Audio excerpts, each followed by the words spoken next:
there's a word that's received some attention recently, a lot more attention in some articles and TED Talks and research, and that word is languishing.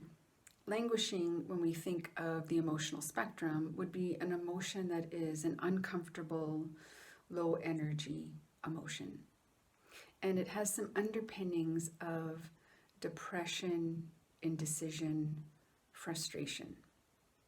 It's a persistent emotion, and many people might actually be experiencing this persistence. A question we need to be able to explore is, do you know why difficult emotions persist? They persist because they signal vulnerability. And vulnerability is the deeper waters calling you to come, calling you to approach, calling you to sit with the emotions that are present in something like languishing, equally like overwhelmed. Now, if we're afraid to swim, if we don't know how to swim, we aren't strong swimmers, then navigating into the deeper waters is something that we might want to avoid.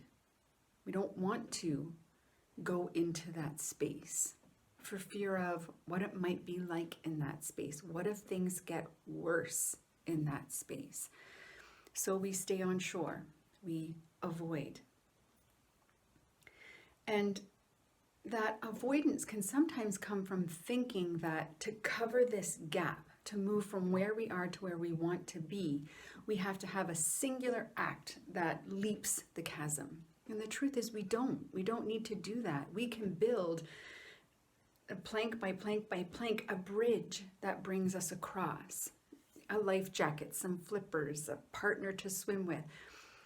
And so if we begin to approach going into persistent emotions by simply spending 5 minutes in them to give ourselves thinking and feeling time, and ask ourselves the question, if I know what's contributing to how I'm feeling, what's one action I can take to move me to where I want to be?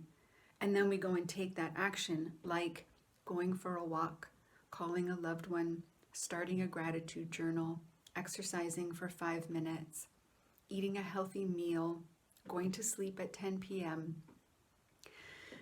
As we continue to tweak these dials and build the planks, we will find ourselves coming out of that emotional space and into emotions that really start to drive our energy and start to drive our motivation. And as we stack those things, we'll be able to churn faster and faster and faster and faster and solve those persisting emotions and the things that are going on.